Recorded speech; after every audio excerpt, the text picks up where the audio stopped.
సిద్ధు జొన్నలగడ్డ, నేహా శెట్టి కాంబినేషన్లో 2022లో వచ్చిన DJ Tillu cinema అయితే మంచి సూపర్ హిట్గా నిలిచింది. మళ్ళీ ఇప్పుడు సిద్ధు టిల్లు స్క్వేర్ అంటూ థియేటర్స్ దగ్గర సందడి చేస్తున్నాడు. మరి 2022లో DJ Tillu movie day 1 worldwide collection, అలాగే Tillu square day 1 worldwide collection ఏ విధంగా ఉన్నాయో తెలుసుకుందాం పదండి.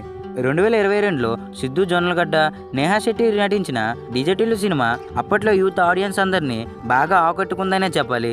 తక్కువ బడ్జెట్తో వచ్చి మంచి ఓపెనింగ్స్ని సొంతం చేసుకుంది డీజే టిల్లు సినిమా.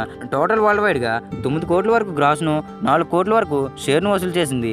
ఇది అప్పట్లో గొప్ప విషయమనే చెప్పాలి. ఇప్పుడు సమ్మర్ కానుకగా విడుదలై మాస్ ఓపెనింగ్స్ని సొంతం చేసుకుంది టిల్లు స్క్వేర్. సిద్ధు అనుపమ కాంబినేషన్లో వచ్చిన ఈ చిత్రం డే 1 బాక్స్ ఆఫీస్ దగ్గర ఊచకోత పుట్టించిందనే చెప్పాలి. 90% ఆక్యుపెన్సీ సొంతం చేసుకుని హౌస్ఫుల్ బోర్డ్స్తో దుమ్ము లేపేసిందనే చెప్పాలి. టిల్లు స్క్వేర్ డే 1 వరల్డ్ వైడ్గా 11.5 కోట్లకు పైగా షేర్ను వసూలు చేసింది.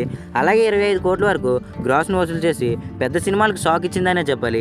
27 కోట్ల బాక్స్ ఆఫీస్ టార్గెట్తో బరిలోకి దిగిన ఈ చిత్రం ఫస్ట్ డేనే ఈ లెవెల్లో రికవరీ అంటే చిన్న విషయం కాదనే చెప్పాలి. సినిమా జోరు చూస్తుంటే 100 కోట్ల గ్రాస్ మార్కును దాటేయడం పెద్ద విషయం కాదనే చెప్పాలి. మరి మీరేమనుకుంటున్నారో కింద కామెంట్ చేయండి. ఈ వీడియోకి ఇంకా లైక్ చేయబోతే లైక్ చేసేయండి. ఇలాంటి లేటెస్ట్ వీడియోస్ కోసం మన సినీ సెంటర్ ఛానల్ని సబ్స్క్రైబ్ చేసుకొని పక్కన గంట సింబల్ని యాక్టివేట్ చేసుకోండి. Thank you for watching.